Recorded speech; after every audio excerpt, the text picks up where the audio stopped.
बंदी छोड़ सतगुरु रामपाल जी परमेश्वर जी की जय हो।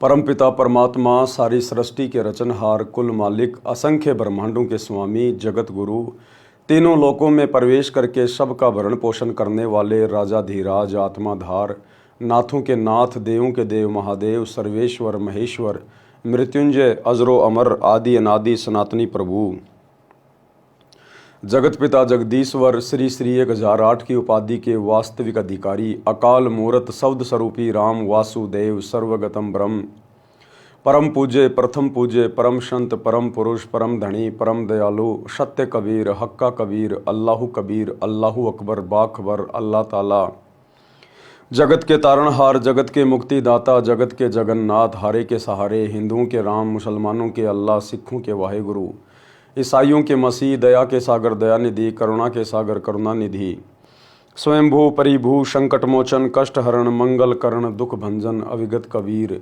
निर्विकार निर्विषम परमात्मा, अलय अलेख सतगुरु, आदि अनादि सतगुरु, असली मर्यादा पुरुषोत्तम, असली राम, असली कृष्ण, असली घनश्याम, असली मुरारी,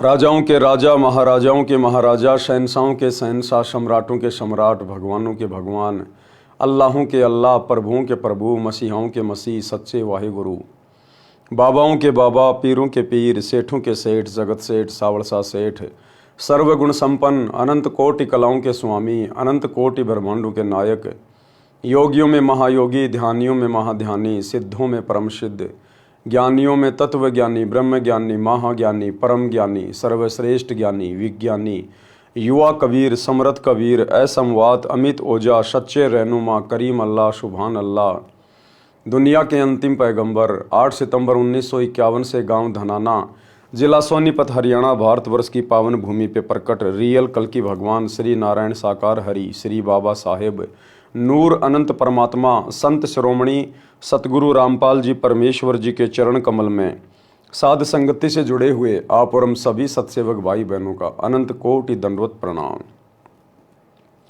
सत्साई भाई और बहनों, दया परम पिता परमेश्वर जी की, सारी सृष्टि के रचयिता की, सतगुरु रामपाल जी भगवान की, जिनके शुभ आशीर्वाद से, विशेष आशीर्वाद से, उन्हीं के कर कमल से लिखित पवित्र पुस्तक जीने की राह के ऊपर वीडियो बनाने की श्रृंखला जारी है। इसी श्रृंखला में आज हमारा ये 20वें नंबर का वीडियो है। प्रत्येक वीडियो में गुरुदेव भगवान के आशीर्वाद से हमें अध्यात्म के विषय में, भक्ति मार्ग के विषय में, सत भक्ति के विषय में, एक भगत में क्या गुण होने चाहिए, सतगुरु को भगत ने किस दृष्टि से देखना चाहिए, कैसे भक्ति मार्ग पर सफलता प्राप्त होगी, गुरु के साथ कैसा व्यवहार करना चाहिए, आम समाज में हमें कैसे रहना चाहिए, इन तमाम बातों की जानकारी हो रही है और ये तमाम बातें हमारा विश्वास भक्ति मार्ग पर दृढ़ करती जा रही हैं। तो आज की वीडियो में हमें गुरुदेव भगवान समझा रहे हैं कि जो काल का जीव होता है, जो काल प्रेरित आत्मा होती है, जिसके संस्कार बिगड़े हुए होते हैं, वो आत्मा सतगुरु के ज्ञान को स्वीकार नहीं करती है। किसी के कहने से, सुनने से अगर नाम दीक्षा भी ले लेगा तो वो सतगुरु के वचन निभा नहीं पाएगा। तो चलिए आगे बढ़ते हैं गुरुदेव के कर कमल से लिखित पवित्र पुस्तक जीने की राह, वीडियो नंबर 20, पेज नंबर 152। काल का जीव सतगुरु का ज्ञान नहीं मानता। कोयल काग का उदाहरण। ये बात समझाने के लिए गुरुदेव भगवान हमें कोयल और कव्वे का उदाहरण दे रहे हैं। कोयल पक्षी कभी अपना अलग से घोंसला बनाकर अंडे पैदा नहीं करती। कारण ये है कि कोयल के अंडों को कौवे खा जाते हैं। इसलिए कोयल को ऐसी नीति याद आई कि जिससे उसके अंडों को हानि न हो सके। ये कोयल है परमात्मा कबीर जी, सतगुरु रामपाल जी, और ये कौवा है काल, 21 ब्रह्मांड का स्वामी। परमात्मा अपने सत भक्तों की अलग से पहचान नहीं होने देता। इसी 21 ब्रह्मांड में, उन्हीं परिवारों में परमेश्वर अपनी आत्माओं को जन्म दे देता है, किसी का बेटा बेटी बना के, जो काल के परिवार हैं, जो काल के अधीन है। उसी परिवार में परमात्मा भी अपनी हंस आत्माएं उनके बेटा बेटी के रूप में भेज देते हैं। इसलिए कोयल को ऐसी नीति याद आई जिससे उसके अंडों को हानि न हो सके। कोयल जब अंडे उत्पन्न करती है तो वह ध्यान रखती है कि कहां पर कौवी यानी फीमेल क्रो ने अपने घोंसले में अंडे उत्पन्न कर रखे हैं। जिस समय कौवी पक्षी भोजन के लिए दूर चली जाती है, यानी जो मादा जो कौवा होता है, जब वो भोजन के लिए अंडे उत्पन्न करके दूर चली जाती है तो पीछे से कोयल उस कौवी के घोंसले में अंडे पैदा कर देती है। यानी सतगुरु रामपाल जी भगवान, ये कबीर परमात्मा इस काल के साथ आंख मिचोली खेलते हुए अपनी हंस आत्माओं को भी उन्हीं परिवारों में बेटा बेटी के रूप में पैदा कर देते हैं और दूर पेड़ पर बैठ जाती है या आसपास रहेगी। जिस समय कौवी घोंसले में आती है तो वह 2 के स्थान पर 4 अंडे देखती है। वो कोयल क्या करेगी, उस मादा कौवी के घोंसले में अपने अंडे उत्पन्न करके वही आसपास रहती है या दूर पेड़ पे बैठ के उनको देखती रहती है। इसी प्रकार नाम उपदेश से पहले परमात्मा अपनी आत्माओं के साथ ही रहते हैं। परमेश्वर कबीर जी, सतगुरु रामपाल जी भगवान जी, जिन अपनी अच्छी अंश आत्माओं को, जिनको आगे चलकर अपनी शरण में लेना होता है, इसी काल के परिवार में परमात्मा उनको भेज देते हैं। और उस परिवार में जब वो हंस आत्मा उत्पन्न हो जाती है किसी के बेटा बेटी के रूप में, तो परमात्मा शुरू से ही उसके साथ रहते हैं। गुरुदेव भगवान बचपन से ही उस अपनी प्यारी आत्मा के साथ में रहते हैं, उसे हर प्रकार की आपदाओं से, संकट से, बीमारियों से, परेशानियों से बचाते रहते हैं।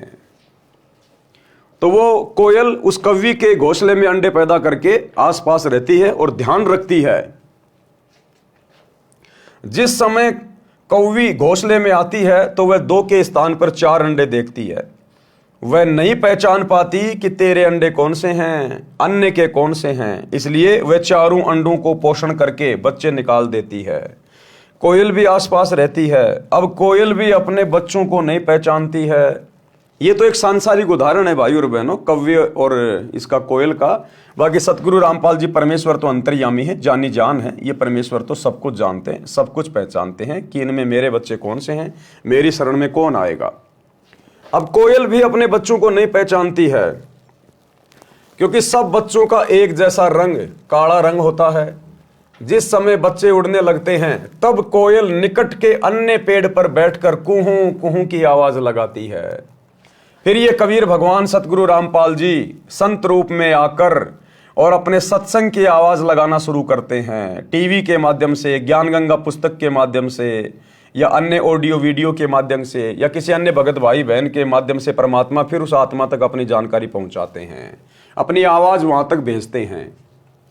तब कोयल निकट के अन्य वृक्ष पर बैठकर कुहू कुहू की आवाज लगाती है। कोयल की बोली कोयल के बच्चों को प्रभावित करती है।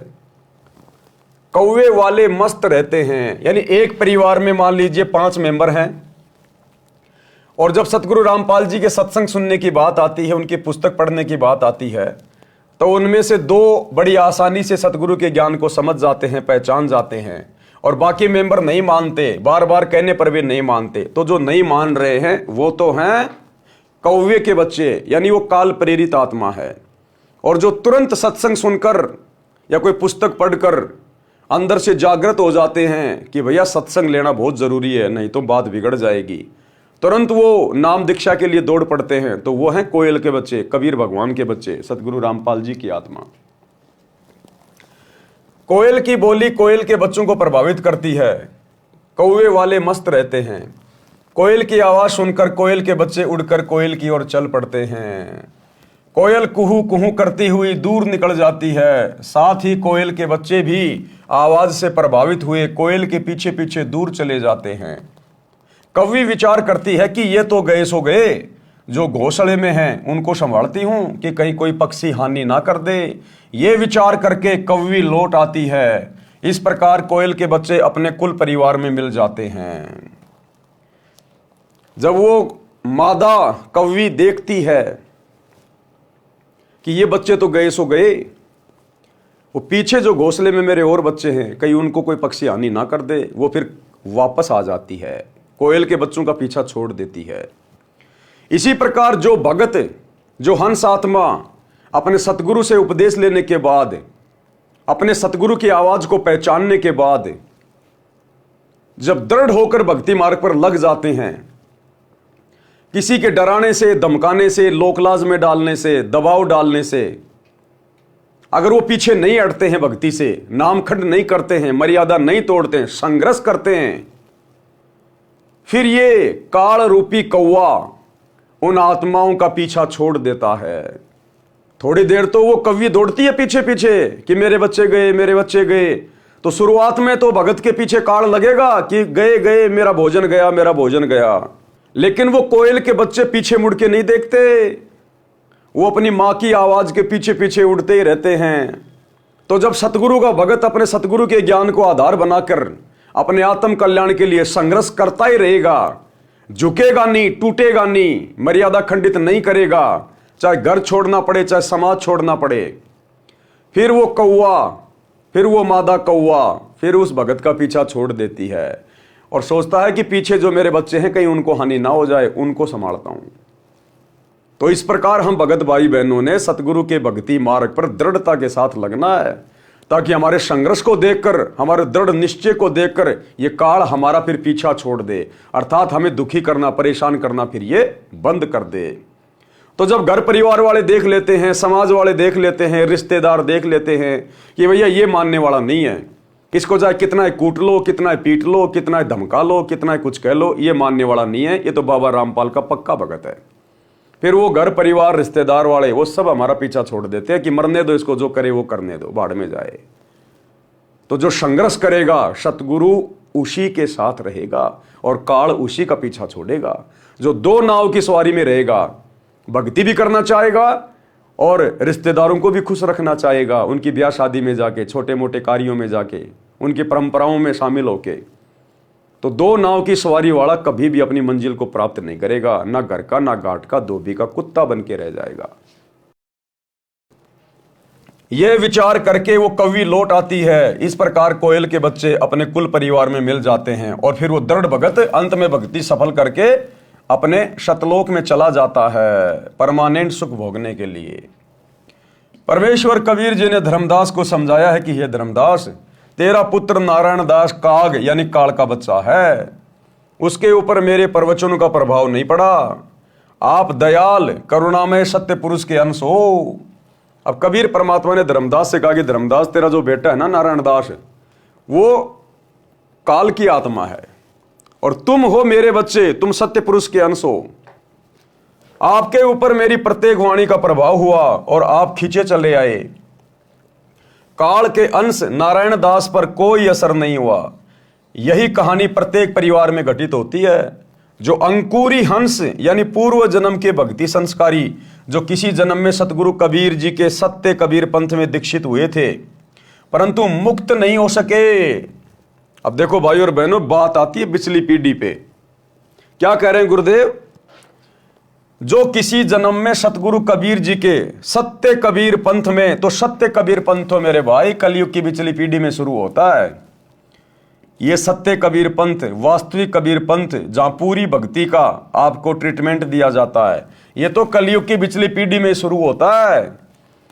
यानी कलयुग की पिछली पीढ़ी में ही हम भगत आत्माएं अपने सतगुरु से अपना हाथ छुड़वा लेती हैं, काल के जाल में रह जाते हैं।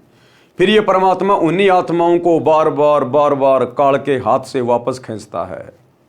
फिर ये परमात्मा उन आत्माओं को अपनी शरण में लेता है, कलयुग की पिछली पीढ़ी तक लाने का प्रयास करता है।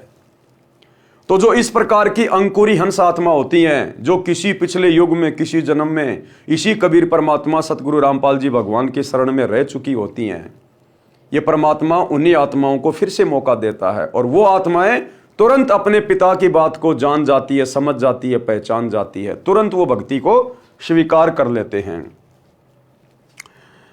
हंस यानी पूर्व जन्म के भक्ति संस्कारी, जो किसी जन्म में सतगुरु कबीर जी के सत्य कबीर पंथ में दीक्षित हुए थे परंतु मुक्त नहीं हो सके, मोक्ष नहीं करवा पाए। वे किसी परिवार में जन्मे हैं, सतगुरु की कबीर की वाणी सुनते ही तड़प जाते हैं। आज हम किसकी वाणी सुनकर तड़पे? सतगुरु कबीर की वाणी, सतगुरु रामपाल जी भगवान की वाणी। क्योंकि सत्संग किसने की अपने मुख कमल से? सतगुरु रामपाल जी ने। तो रियल कबीर वाणी कौन सी है? सतगुरु के सत्संग। तो रियल कबीर कौन हुए? सतगुरु रामपाल जी भगवान। सतगुरु की, कबीर जी की वाणी सुनते ही तड़प जाते हैं, आकर्षित होकर दीक्षा प्राप्त करके शिष्य बनकर अपना कल्याण कराते हैं। उसी परिवार में कुछ ऐसे भी होते हैं जो बिल्कुल नहीं मानते, अन्य जो दीक्षित सदस्य हैं उनका भी विरोध तथा मजाक करते हैं। वे काल के अंश हैं, वे भी नारायण दास की तरह काल के दूतों द्वारा प्रचलित साधना ही करते हैं। पृष्ठ 161 अनुराग सागर का सारांश। कबीर परमात्मा ने कहा कि हे धर्मदास, जिस प्रकार सूरवीर तथा कोयल के बच्चे चलने के पश्चात पीछे नहीं मुड़ते, जिस प्रकार सूरवीर यानी योद्धा रण के मैदान में कभी पीछे नहीं हटता, एक बार आगे बढ़ गया तो मरना मंजूर, पीछे कदम नहीं हटाएगा, पीठ नहीं दिखाएगा। और कोयल के बच्चे एक बार अपनी मां की आवाज को सुनकर यदि घोंसले से उड़ गए तो पीछे मुड़ के नहीं देखते। इसी प्रकार सूरवीर, कोयल के बच्चे और संत यानी भगत ये कभी पीछे पैर नहीं हटाते, कभी पीछे पैर नहीं हटाते।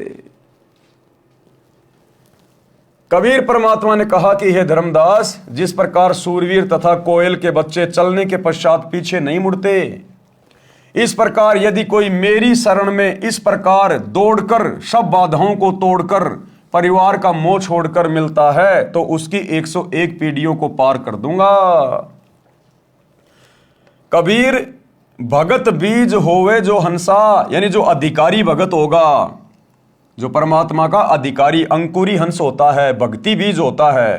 कबीर भक्ति बीज होवे जो हंसा, तारू तास के 71 वंशा। 71 यानी 101 पीढ़ी परमात्मा उसकी पार कर देता है, यानी उनको भक्ति का अधिकारी बना देता परमात्मा। दृढ़ होकर लगा वो एक भगत और पीढ़ियों का उद्धार करवा दिया 101 का। कितना पुण्य लेके जाएगा, कितना भक्ति धन लेके जाएगा। तो यदि परिवार में एक भगत पे दृढ़ होकर ज्ञान को समझकर, ज्ञान को आधार बनाकर, गुरु को भगवान मानकर, समाज को ना देखकर, लोकलाज मर्यादाओं को ना देखकर अगर भक्ति पर दृढ़ होकर लग जाता, दीवार बन के खड़ा हो जाता है, तो वो अपनी 101 पीढ़ियों का उद्धार करवा देता है, 101 पीढ़ियों का। और अगर परिवार का कोई सदस्य जो मुखिया है, जिसने उपदेश ले लिया, और यदि वो कमजोर पड़ जाता है, भक्ति पे दृढ़ नहीं रहता, मर्यादा तोड़ देता है, बार बार नाम खंड करके बैठ जाता है, तो वो अपनी आने वाली पीढ़ियों को भी काल के मुख में भेज देता है, काल का भोजन बना देता वो। तो परमेश्वर ने वर्तमान में आप और हम सभी भगत भाई बहनों को मुख्य तौर पे चुना है। मुख्य तौर पे हम परमेश्वर की भक्ति रूपी फसल के बीज हैं, बीज। तो भाई और बहनों, हमने दृढ़ रहना, क्योंकि हमारे पीछे हमारी 101 पीढ़ियों का भविष्य जुड़ा हुआ है। कबीर भक्ति बीज होवे जो हंसा, तारू तास के 71 वंशा। कबीर कोयल सुत जैसे सूरा होई, ये विधि धाय मिले मोहे कोई। निज घर की सुरती करे जो हंसा, तारू तास के 71 वंशा। हंस यानी भगत के लक्षण। अब भक्ति मार्ग पर आने के बाद में भगत के अंदर क्या क्या लक्षण होने चाहिए, तब कहीं जाकर उसकी भक्ति सफलता की ओर आगे बढ़ेगी। अगर सतगुरु से उपदेश भी ले लिया, भगत भी कहला रहा है और वो ही जगत भाव में चल रहा है, कोई परिवर्तन विशेष उसके अंदर नहीं आया है, तो वो खुद भी अपना सत्यानाश कर रहा है और अपने गुरु के मिशन को भी नरक में लेके जा रहा है। काग जैसी गंदी वृत्ति को त्याग देता है। जो हंस होता है, जो सच्चा भगत होता है, वो काग जैसी गंदी वृत्ति को त्याग देता है। काग क्या करता है? काग गंदी वस्तुएं खाता है, टट्टी खाता है, गोबर खाता है, कीड़े मकोड़े खाता है, मांस खाता है। तो जो गंदी वृत्ति का व्यक्ति होता है वो सच्चा भगत नहीं बन सकता, नेक भगत नहीं बन सकता। वो गंदा भगत नाम लेने के बाद भी राजनीति भी करेगा, समाज से यारी दोस्ती भी निभाएगा, किसी के आरक्षण में जाके बैठ जाएगा बिरानी आग में, गुंडों की सीबीआई जांच भी करवा देगा, जाटों की धर्मशाला भी बनवा देगा, हैं दनाना गांव के लिए स्टेडियम भी बनवा देगा, आश्रमों में हॉस्पिटल भी खुलवा देगा, दुनिया भर की ड्रामेबाजी भी करेगा, राजनेताओं की रैली में भी धक्का खाता फिरेगा और अपने आप को भगत भी कहलाएगा। तो परमात्मा कहते हैं जो काग जैसी गंदी वृत्ति के होते हैं, काग जैसी गंदी वृत्ति को त्याग देता है कौन? जो सच्चा भगत होता है। तो वह हंस यानी भगत बनता है। काग निज स्वार्थ पूर्ति के लिए दूसरों का अहित करता है। किसी पशु के शरीर पर घाव हो जाता है तो कौवा उस घाव से नोच नोच कर मांस खाता है। पशुओं की आंखों से आंसू ढलकते रहते हैं, कौवे की बोली भी अप्रिय होती है। हंस यानी भगत को चाहिए कि अपनी कौवे वाला स्वभाव त्यागे। गुरुदेव कह रहे हैं कि भगत को चाहिए कि नाम उपदेश लेने के बाद में कौवे जैसा स्वभाव त्याग दे, मीठा बोले। भगत की भाषा मीठी होनी चाहिए, गाली गलोच नहीं होने चाहिए, आवाज में कर्कश नहीं होना चाहिए। गुरुदेव कहते हैं कौवा काको धन हरे और कोयल काको देत, यानी कौवा किसका धन खा रहा है, किसका जमीन संपत्ति हड़प रहा है, और कोयल काको देत, और कोयल किसको धनवान बना रही है, पर मीठे वचन बोल के सबको मन हर लेत। कौवा काको धन हरे और कोयल काको देत, पर मीठे वचन बोल के सबको मन हर लेत। इसी प्रकार भगत ने मृदुभाषी होना चाहिए। भगत ने किसी के साथ में ठगी नहीं करनी चाहिए, धोखाधड़ी नहीं करनी चाहिए, रिश्वत वगैरह नहीं लेनी चाहिए, किसी की आत्मा नहीं दुखानी चाहिए, चोरी जारी नहीं करनी चाहिए। भगत ने राजनीति नहीं करनी चाहिए, सबके साथ मित्र भाव में रहे, समभाव में रहे। ये लक्षण बताए गुरुदेव भगवान ने। भगत ने फिर उस कव्य वाली वृत्ति को जो नाम दीक्षा लेने से पहले थी उसको छोड़ देनी चाहिए। कोए की बोली भी अप्रिय होती है। हंस यानी भगत को चाहिए कि अपनी कौवे वाला स्वभाव त्यागे, निज स्वार्थवश किसी को कष्ट ना दे, कोयल की तरह मृदु भाषा बोले। ये लक्षण भगत के होते हैं। ज्ञानी यानी सत्संगी के लक्षण हैं। अब सत्संगी भगत के और क्या लक्षण बताए गुरुदेव भगवान ने। सतगुरु का ज्ञान तथा दीक्षा प्राप्त करके यदि शिष्य जगत भाव में चलता है वह मूर्ख है। सतगुरु से दीक्षा लेने के बाद भी भगत अगर जगत भाव में चल रहा है, सांसारिक भाव में चल रहा है, तो गुरुदेव कहते हैं मूर्ख है, मूर्ख।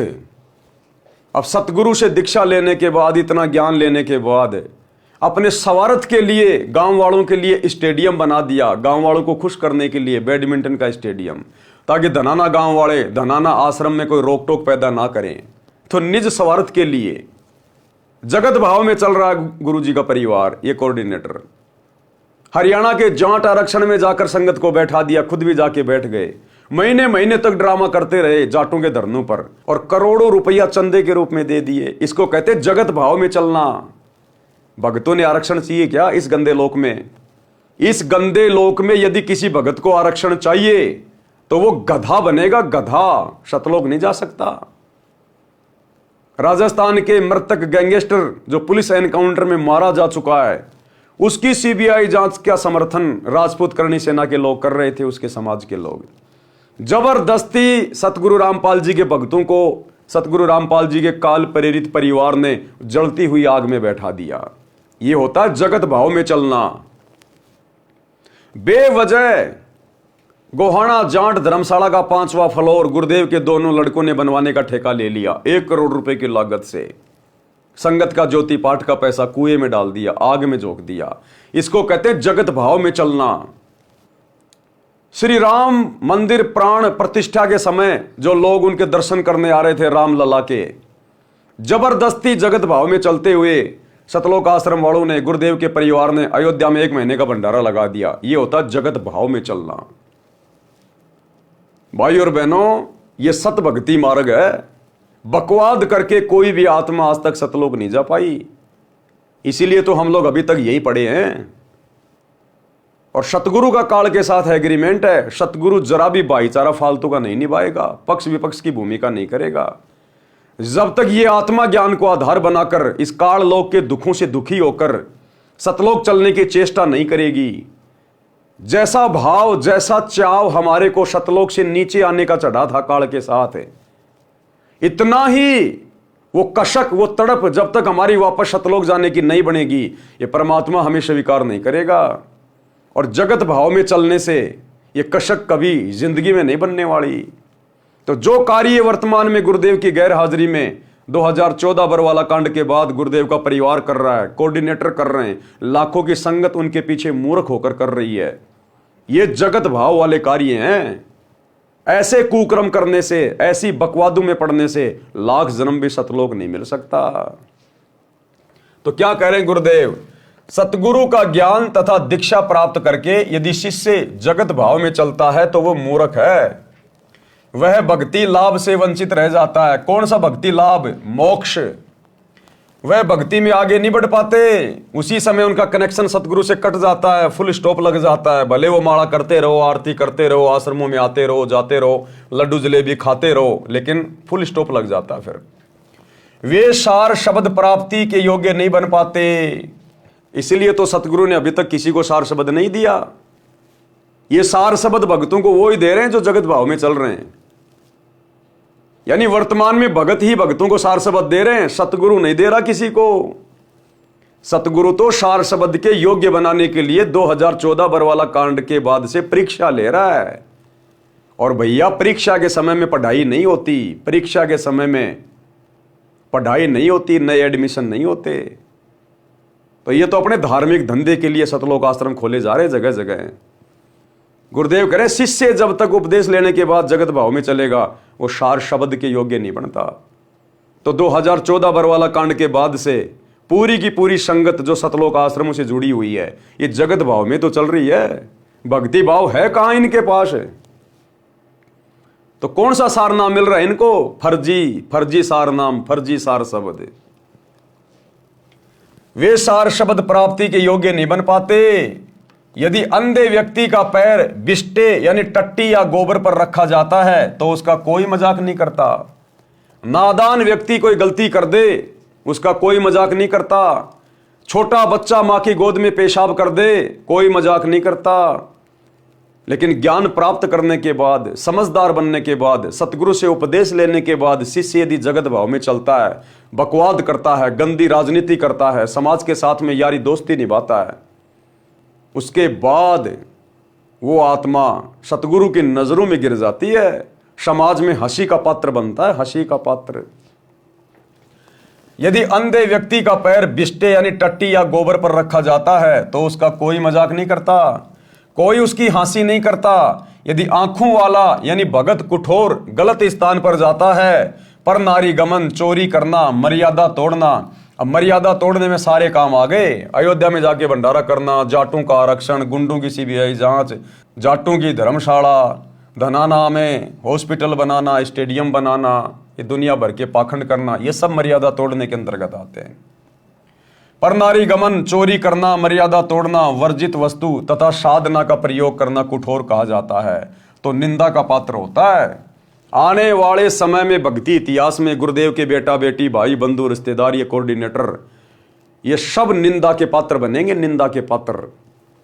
क्योंकि आने वाले समय में पूरी पृथ्वी पर इसी परमेश्वर का ज्ञान और इसी की मर्यादा होंगी।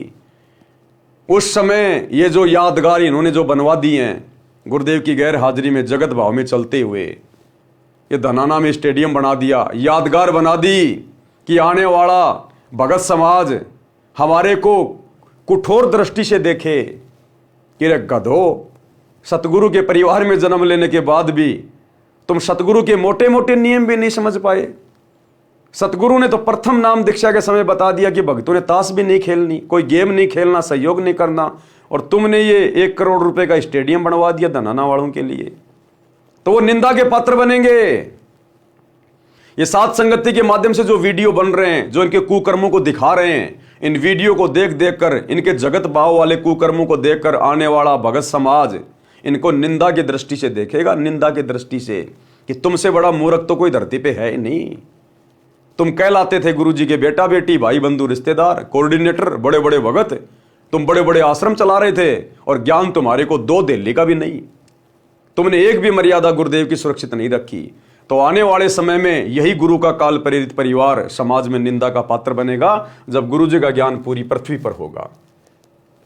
अनुराग सागर के पेज नंबर 162 तथा 163 का सारांश, भगत परमार्थी होना चाहिए। परमार्थी, जैसे गाय स्वयं को जंगल में, खेतों में घास खाकर आती है, स्वयं जल पीती है और मानव को अमृत दूध पिलाती है, उसके दूध से घी बनता है। गाय सुत यानी गाय का बच्चा हल में जोता जाता है, इंसान का पोषण करता है यानी खेत में कार्य करके।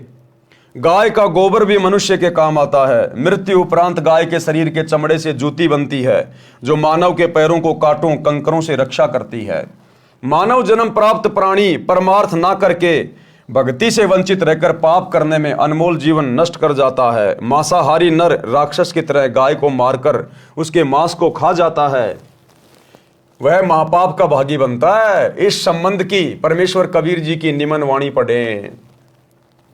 परमार्थी गऊ का दृष्टांत यानी उदाहरण है। गऊ को जानू परमार्थ खानी, गऊ चाल गुण परखूं ज्ञानी। उस गाय की तरह भगत ने अपने आप को भक्ति मार्ग पर रखना चाहिए, परमार्थी भाव में। आपन चरे तरण उद्याना, यानी खुद तो वो घास खाती है, खुद तो गाय क्या खाती है? घास। अचवे जल दे क्षीर निदाना, और पानी पीकर दूसरों को क्षीर यानी दूध देती है। तासू क्षीर घृत देव अगाही, फिर उस दूध से घी निकलता है। सोसुत नर के पोषक आही। गोशुत, गोशुत यानी गाय का बच्चा इंसान के पोषण के काम में आता है, अर्थात उसके फसल में उसका सहयोग करता है। खेत की बिजाई होती है, खेत की जुताई होती है गाय के बच्चों से, बैल से। बिष्टा तासों काज नर आवे, गाय का गोबर भी खेत में खाद के रूप में काम आता है। नर अग कर्मी जन्म गमावे, और इंसान मनुष्य जन्म प्राप्त करके भी उल्टे कर्म करके भक्ति ना करके अपना जन्म बर्बाद कर जाता है। टीका पूरे तब गोतन नाशा, नर राक्षस गोतन लेत गराशा।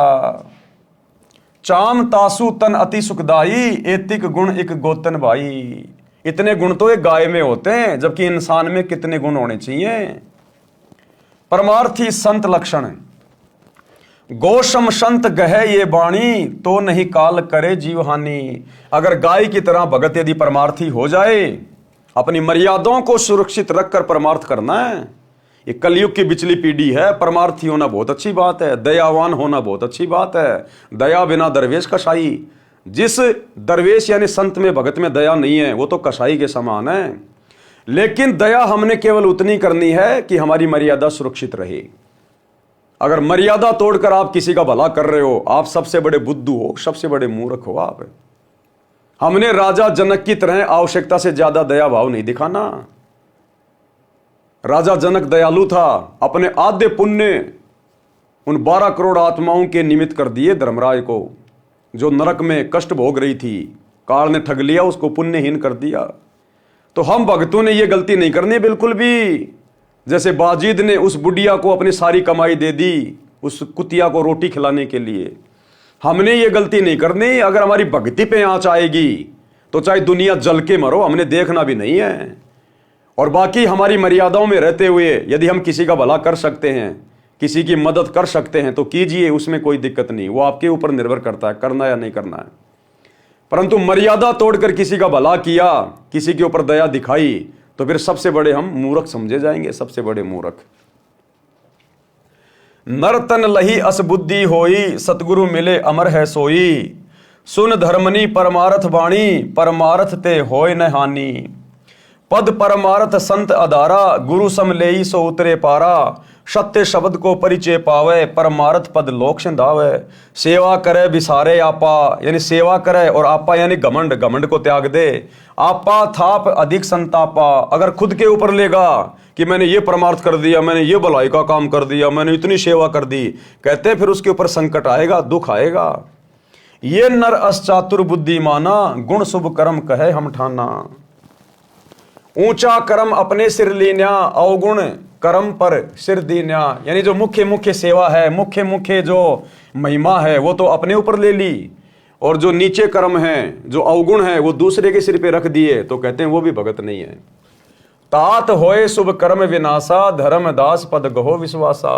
आशा एक नाम की राखे, निज शुभ कर्म प्रगट नहीं बाखे। गुरुपद रहे सदा लो लीना, जैसे जल ही न विसरत मीना।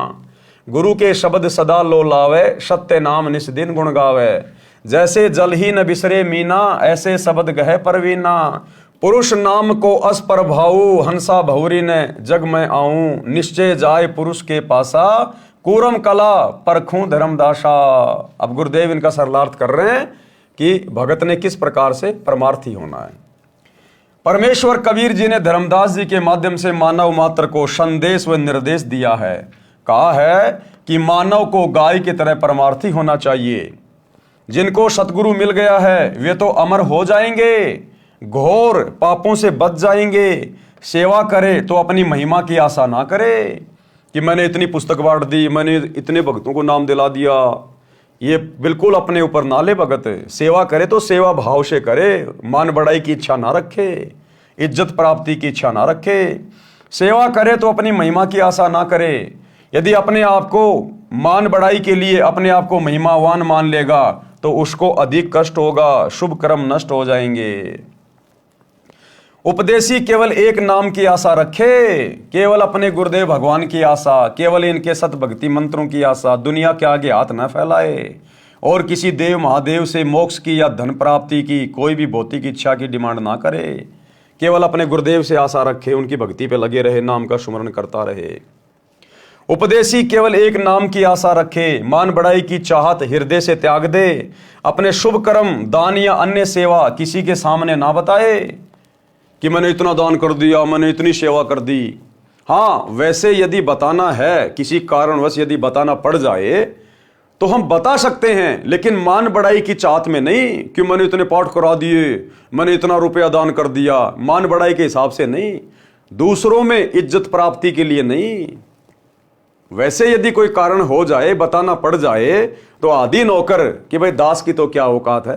परमात्मा ने दास के ऊपर दया बख्शी, मालिक ने 2 पैसे का इंतजाम करवाया, मालिक ने दास को प्रेरणा की और परमात्मा ने अपने आत्म कल्याण के लिए परमात्मा के चरणों में समर्पित कर दिए। भाई इस हिसाब से अहंकार में आके नहीं कि मैं महीने में 2 पाठ करवाता हूं, तू करवा के दिखाना, वो मारा जाएगा फिर। मान बढ़ाई की चाहत हृदय से त्याग दे, अपने शुभ कर्म दान या अन्य सेवा किसी के सामने ना बताए। गुरु जी के पद यानी गुरु की शरण में ऐसे रहे जैसे जल में मछली रहती है। मछली एक पल भी पानी के बिना नहीं रह सकती, तुरंत मर जाती है। ऐसे गुरु की शरण को महत्व देवे। किसकी शरण को? गुरु की शरण को। गुरु जी द्वारा दिए शब्द यानी जाप मंत्र, सतगुरु शब्द जो सतनाम है यानी वास्तविक भक्ति मंत्र में सदा लीन रहे, जो पुरुष परमात्मा का भक्ति मंत्र है, उसका ऐसा प्रभाव है, उसमें इतनी शक्ति है कि साधक पुनः संसार में जन्म मरण के चक्कर में नहीं आता। वह वहां चला जाता है जो सनातन परम धाम, जहां परम शांति है, जहां जाने के पश्चात भगत कभी लौटकर इस गंदे लोक में नहीं आता। यही प्रमाण श्रीमद् भगवत गीता अध्याय 18 श्लोक 62 में है। गीता ज्ञानदाता ने कहा कि हे अर्जुन, तू सर्व भाव से उस परमेश्वर की शरण में जा, उस परमेश्वर की कृपा से ही तू परम शांति को तथा सनातन परम धाम शाश्वतम स्थानम को प्राप्त होगा।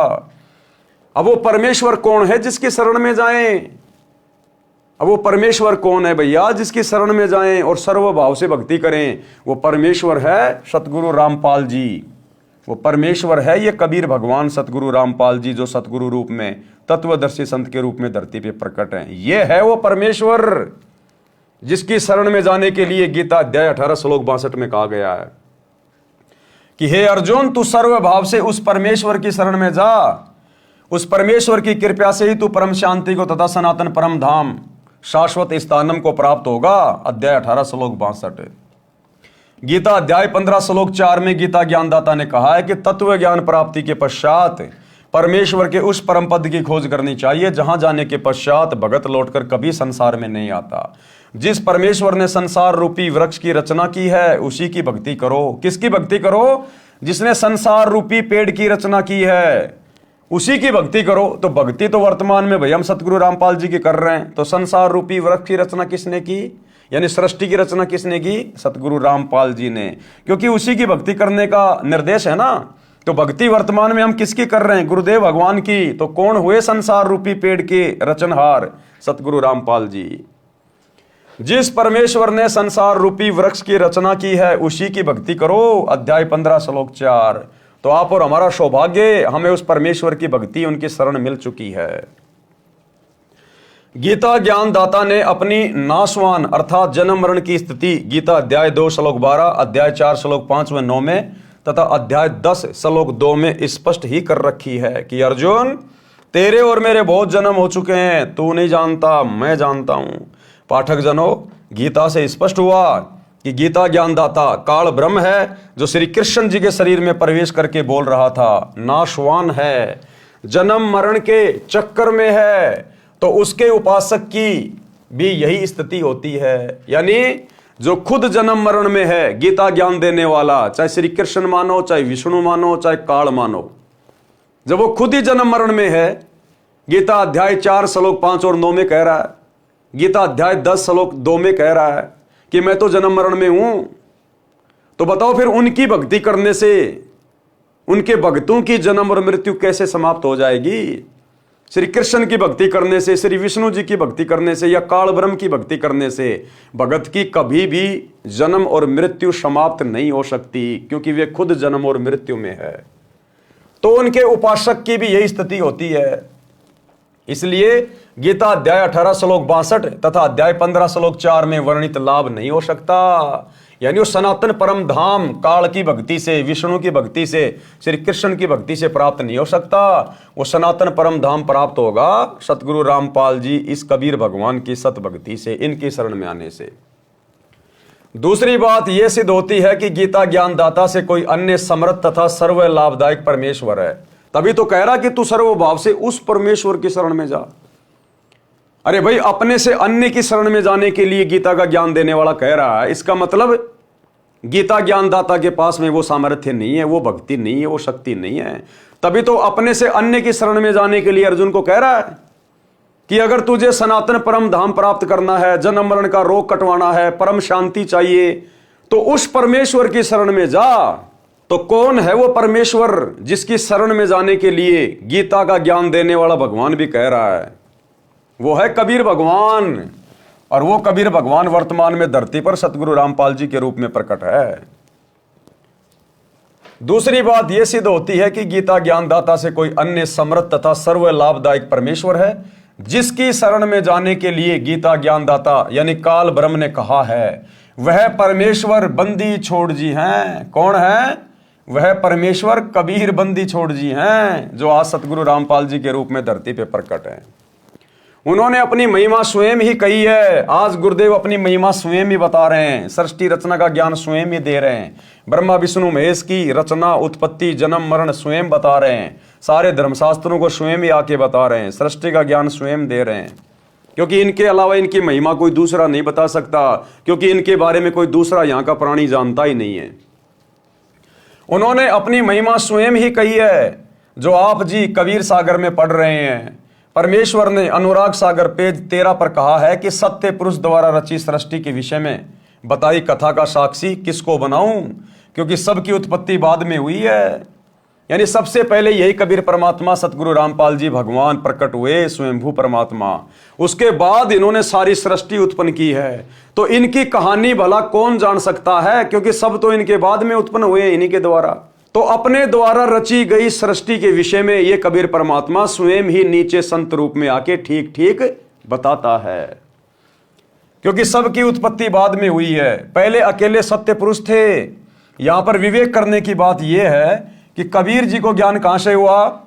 जब सृष्टि रचना के समय कोई नहीं था। इससे स्वयं सिद्ध है कि ये स्वयं पूर्ण परमात्मा सृष्टि के रचनहार हैं। जिन महान आत्माओं को परमेश्वर कबीर जी मिले हैं, उन्होंने भी यही साक्ष्य दिया है। गरीब अनंत कोटि ब्रह्मांड का एक रति नहीं भार, और सतगुरु पुरुष कबीर है कुल के सृजनहार। अनंत कोटि ब्रह्मांड का एक रति नहीं भार। ये इतने बड़े बड़े ब्रह्मांड, इतने बड़े बड़े लोक, द्वीप, चांद, सूरज, गैलेक्सी, ये तारे सितारे परमात्मा ने बना बना के छोड़ दिए। ये सब के सब कबीर परमेश्वर सतगुरु रामपाल जी भगवान की समर्थता के कारण, उनकी वचन शक्ति से बंधे होने के कारण अपनी अपनी जगह पे चक्कर लगा रहे हैं। अब वैज्ञानिक कहेंगे ये तो गुरुत्वाकर्षण के कारण हो रहा है। अरे तो वो गुरुत्वाकर्षण किसने पैदा किया? वो भी तो इसी कबीर भगवान ने पैदा किया, जिसको तुमने गुरुत्वाकर्षण का नाम दे दिया। संत भाषा में उसको परमेश्वर की वचन शक्ति कहते हैं, वचन शक्ति।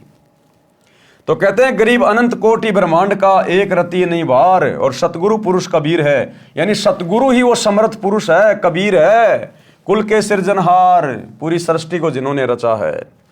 भावार्थ इस वाणी से ही स्पष्ट है। क्या स्पष्ट है? यानी अगर कबीर भगवान है, अगर कबीर जी ही परमात्मा है, कबीर जी भगवान है, तो उनको ज्ञान कहां से हुआ? और तो कोई ज्ञान देने वाला था ही नहीं यहां पर। उस कबीर परमात्मा ने आके ज्ञान बताया सबको। तो कबीर जी को ज्ञान देने वाला कौन? कोई नहीं। इसीलिए तो उसको जगत गुरु कहा जाता है। इसीलिए तो जगत गुरु उसी को कहा जाता है जो स्वयं ही यहां आकर जगत का ज्ञान दे, सृष्टि का ज्ञान दे। और 650 साल पहले उस कबीर परमात्मा ने भी कंप्लीट ज्ञान नहीं दिया था। धर्मदास मेरी लाख दुआई, ये मूल ज्ञान कहीं बाहर न जाई। ये मूल ज्ञान तो आज दिया है सतगुरु रामपाल जी ने। कौन हुए सतगुरु रामपाल जी? संतों की वाणी है अनमोल, इसे ना समझ सके अनबोल। साहिब ने भेद दिया सब खोल, अपनी सतलोक राजधानी का। आज खोला है वो भेद पूरा का पूरा साहिब ने। तो आज भेद खोलने वाला कौन? सतगुरु रामपाल जी। तो कौन हुए? साहेब। साहेब ने भेद दिया सब खोला, अपनी सतलोक राजधानी का। 650 साल पहले तो भेद खोलना ही नहीं था, ये तो आज खोला है। तो कौन हुए? गुरुदेव, स्वयं कबीर परमात्मा। तो गुरुदेव कह रहे हैं इस वाणी से ही स्पष्ट है कि फिर सतगुरु रामपाल जी को ज्ञान कहां से हुआ? इनको ज्ञान किसने दिया? इनको किसी ने ज्ञान नहीं दिया। ये जगत गुरु हैं। जगत गुरु को किसी से ज्ञान लेने की जरूरत नहीं है। जो दूसरे से ज्ञान लेके आगे ज्ञान देता वो जगत गुरु नहीं होता। तो सारी सृष्टि की रचना गुरुदेव भगवान ने की है, यही कबीर भगवान है। और वर्तमान में परमात्मा अपने ओरिजिनल स्वरूप को, नूरी रूप को हल्का करके, छुपा के संत रूप में हमारे समक्ष प्रकट हैं, विद्यमान हैं, और ज्ञान से अपनी पहचान करवाना चाहते हैं, ना कि चमत्कार दिखा के। तो जो अधिकारी आत्मा होंगे, जो अधिकारी हंस होंगे, वे ही ज्ञान को आधार बना के अपने गुरु को परमात्मा मानेंगे, कबीर जी मानेंगे, अन्यथा नहीं स्वीकार कर सकते। कूरम कला परखो धर्मदासा। अब ये कूरम कला क्या है? कूरम यानी कछुआ। तो कछुआ क्या करता है? उसके अंदर क्या योग्यता है? भगत के अंदर वैसी योग्यता होनी चाहिए। कूरम कला, कूरम कला का भावार्थ है कि जैसे कूरम यानी कछुआ आपत्ति के समय अपने मुख तथा पैरों को अपने अंदर छुपाकर निष्क्रिय हो जाता है। जब कोई आपत्ति का अंदेशा होता है, कोई संकट लगता है, तो कछुआ अपने मुंह को और अपने चारों पैरों को अंदर सिकोड़ लेता है, और आपत्ति टलने के बाद फिर वापस धीरे धीरे बाहर निकाल लेता है। इसी प्रकार समझदार भगत वही है जो कूरम कला का उपयोग करे। आप कहीं किसी को ज्ञान समझा रहे हो, सामने वाला हावी हो गया काल प्रेरणा से, तो भगत ने कूरम कला का प्रयोग करना चाहिए। तुरंत चुपचाप हो जाए, मुंह के ताला लगा ले कि ठीक है भैया, ठीक है भगत जी, हमने तो समझाना था समझा दिया, बाकी देखो आपकी मर्जी, आप भी विद्वान हो, आप भी समझदार हो। अब ठीक है, आप नहीं मान रहे तो आप फिर ठीक है, फिर आप कह रहे हो सही है। तो ये उसको शांत करने का मूल मंत्र है। उसके साथ में लड़ना नहीं, झगड़ना नहीं कि नहीं मैं जो कह रहा हूं वो सही है, तू झूठ है, तो वो तो काल प्रेरित है, 2 मिनट में थप्पड़ मुक्की पे आ जाएगा। तो परमात्मा कहते हैं कोई मानता तो ठीक है, नहीं मानता है, ज्यादा हावी होता है, कोई लड़ाई झगड़ा करता है जानबूझ के किसी भी बात को लेकर, तो उसी समय शांत हो जाओ, चुपचाप हो जाओ, बिल्कुल आधीन कछुए की तरह, और जैसे माहौल शांत हो जाए निकल लो। कूरम कला परखो धर्मदासा भावार्थ है कि जैसे कूरम यानी कछुआ आपत्ति के समय अपने मुख तथा पैरों को अपने अंदर छुपाकर निष्क्रिय हो जाता है, आपत्ति टलने के तुरंत पश्चात अपने मार्ग पर चल देता है, इसी प्रकार भगत को चाहिए कि यदि सांसारिक व्यक्ति आपके भक्ति मार्ग में बाधा उत्पन्न करें तो उनको उलटकर जवाब ना देकर अपनी भक्ति को छुपाकर सुरक्षित रखें। यानी उनके साथ में लड़ाई झगड़ा करके, वाद विवाद करके, गाली गलौज करके अपनी भक्ति का सत्यानाश ना करें, शांत हो जाएं। सामान्य स्थिति होते ही फिर उसी गति से साधना करें। इस प्रकार करने से निश्चय जाए पुरुष के पासा, वह साधक परमात्मा के पास अवश्य चला जाता है। क्यों? क्योंकि जब हम अपने गुरुदेव के द्वारा बताए गए फॉर्मूलों को अपने जीवन में लागू करेंगे तो हमें 101% सफलता प्राप्त होगी, क्योंकि गुरु हमें वही फॉर्मूला बताएगा जो बिल्कुल स्वयं सिद्ध है। अनुराग सागर पेज 163 281 पर सोरठा। आनंद धाम अमोल हंस तहां सुख बिल सही, हंस करे किलोल पुरुष तनु छवि निरखही। ये जो सोरठा होता है इसको उल्टा पढ़ा जाता है, पहले ये आगे की लाइन, फिर पीछे की, फिर आगे की, फिर पीछे की। भावार्थ, उपरोक्त ज्ञान के आधार से साधना करके साधक अमर धाम में चला जाता है। यानी गुरुदेव के द्वारा बताई गई साधना करके, गुरुदेव के द्वारा बताए गए फॉर्मूलों को अपने भगत वाले जीवन में लागू करके भगत फिर मर्यादा में रह के आजीवन भक्ति करेगा तो फिर वो परम धाम को चला जाता है। उपरोक्त ज्ञान के आधार से साधना करके साधक अमर धाम में चला जाता है। यहां ज्ञान आधार बताया गुरुदेव ने, गुरुजी के बेटे के आधार से नहीं, गुरुजी की बेटी के आधार से नहीं, किसी कोऑर्डिनेटर के आधार से नहीं, भक्तों ने देखा देखे के आधार से नहीं, जगत के आधार से नहीं, ज्ञान के आधार से साधना करके साधक अमर धाम में चला जाता है।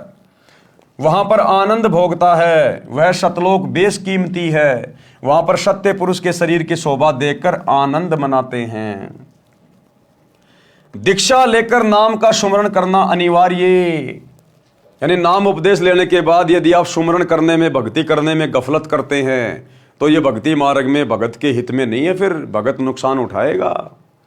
तो क्या कह रहे हैं गुरुदेव? दीक्षा लेकर नाम का सुमरण करना अनिवार्य है। और गुरुदेव हमें राजा बीर सिंह बघेल की पत्नी का उदाहरण देकर, जिसने सतगुरु से उपदेश ले लिया था 650 साल पहले, लेकिन राजा की रानी थी, किसी चीज की कमी थी नहीं, ना खाने की ना पहनने की, नौकर चाकर खूब थे। वो भक्ति को हल्के में ले रही थी कि किसने देखा है मरने के बाद यम के दूत आएंगे, नरक में जाएंगे, ये होगा। गुरु के वचनों को ज्यादा ध्यान नहीं देती थी। लेकिन एक समय उसका समय आया, यम के दूत आए और उसको पकड़ के लेके गए। तब उसको पता चला कि गुरुजी जो सत्संग में कहते थे बिल्कुल सत्य बातें हैं। तो गुरुदेव कह रहे हैं आपने पहले से ही इन उदाहरणों को देखकर, पढ़कर, सुनकर आपने भक्ति को हल्के में नहीं लेना चाहिए, मर्यादा तोड़कर भक्ति नहीं करनी चाहिए, गुरु को हल्के में नहीं लेना चाहिए। अध्याय वीर सिंह बोध पृष्ठ 123 पर। राजा वीर सिंह की एक छोटी रानी सुंदरदेई थी। राजा वीर सिंह की छोटी रानी का नाम था सुंदरदेई। उसने भी परमेश्वर कबीर जी से दीक्षा ले रखी थी। उसने सत्संग बहुत सुने थे लेकिन विश्वास कम था। नाम की कमाई यानी साधना नहीं करती थी।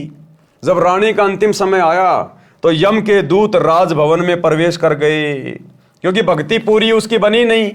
भाई जिसकी भक्ति पूरी बनेगी, जो आजीवन मर्यादा में रहेगा, गुरु को परमात्मा मानेगा, तो यम के दूत आएंगे नहीं उसको लेने के लिए। लेकिन राजा वीर सिंह की रानी को लेने के लिए कौन आए? यम के दूत। यानी जिस भगत की भक्ति अधूरी रहेगी, जो भक्ति को हल्के में लेगा, मर्यादा तोड़ देगा, जगत भाव में चलेगा, नाम का सुमरण कम करेगा, बकवास ज्यादा करेगा, तो परमात्मा कहते फिर मैं नहीं आऊंगा लेने के लिए, फिर यम के दूत ही आएंगे, वो तुम्हारे रिश्तेदारी आएंगे फिर लेने के लिए। जब रानी का अंतिम समय आया तो यम के दूत राजभवन में प्रवेश कर गए। फिर यमदूत रानी के शरीर में प्रवेश कर गए और अंतिम श्वास का इंतजार करने लगे। उस समय रानी सुंदरदेई के शरीर में बेचैनी हो गई। यमदूत दिखाई देने लगे। राजा ने रानी से पूछा क्या बात है? रानी ने कहा कि मुझे राजपाट, महल, आभूषण कुछ भी अच्छा नहीं लग रहा। पहले बहुत अच्छा लग रहा था, जब गुरुजी कहते थे बेटी नाम का सुमरण किया कर, ज्यादा ज्यादा भजन किया कर, ये काम आएगा, ये तेरा राजपाट, तेरे नौकर चाकर, तेरे गहने, ये तेरा राजा सब यहीं रह जाएंगे। तो रानी को विश्वास नहीं होता था, हल्के में लेती थी। और जब वो यम के दूत शरीर में प्रवेश कर गए, अंतिम श्वास का इंतजार करने लगे कि कब इसका गला दबाएं, तो रानी को बेचैनी हो गई। वो हार श्रृंगार, गहने, नौकर चाकर, राजपाट सब फीका लगने लगा। तो जब राजा वीर सिंह ने पूछा कि बेचैन क्यों हो, तो क्या कहा? रानी ने कहा मुझे राजपाट, महल, आभूषण कुछ भी अच्छा नहीं लग रहा।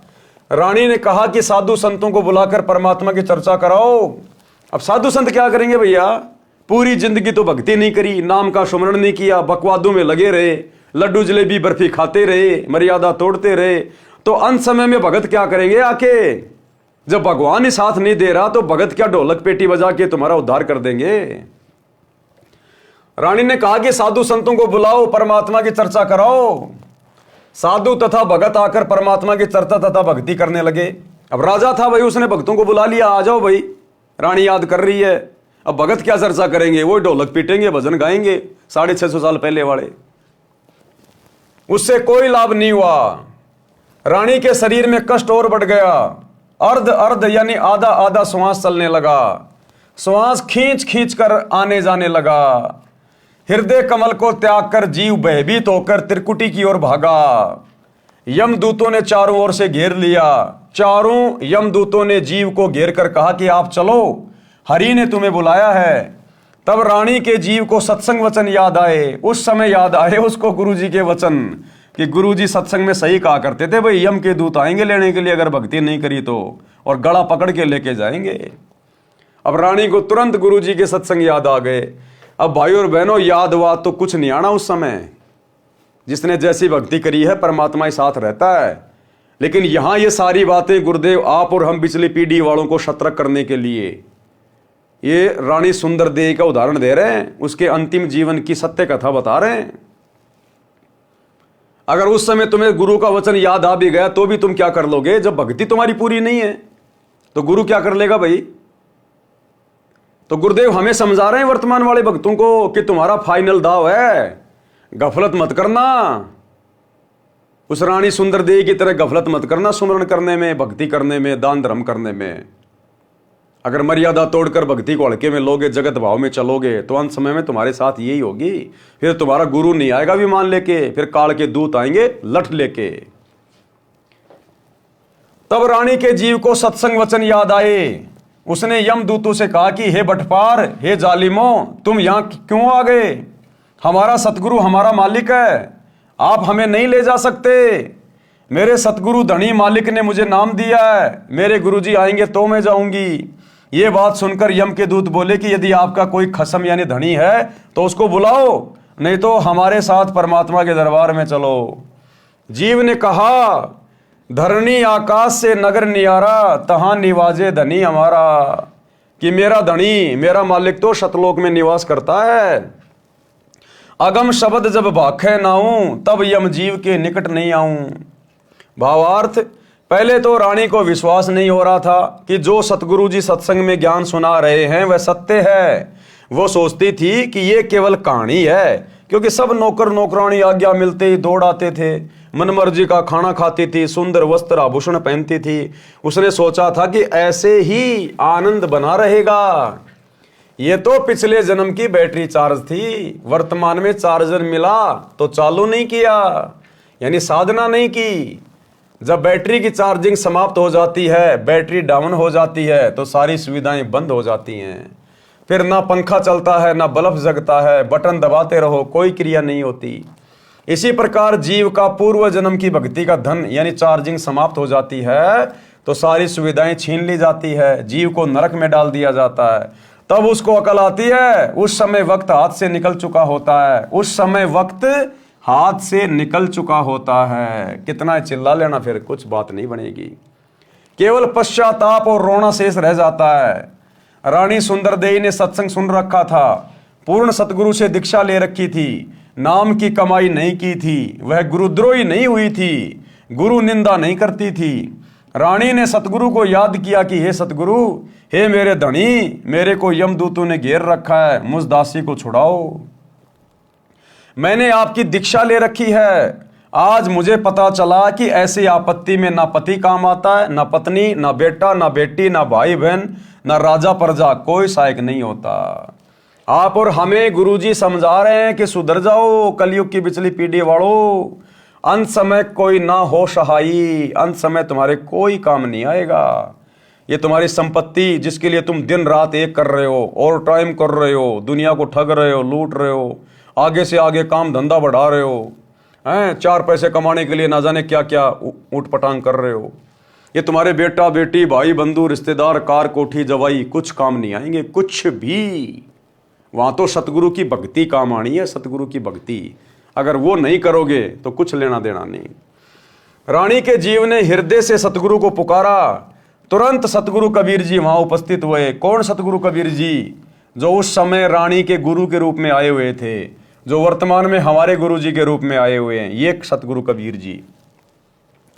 तुरंत सतगुरु कबीर जी वहां उपस्थित हुए। रानी ने दौड़कर सतगुरु देव जी के चरण लिए।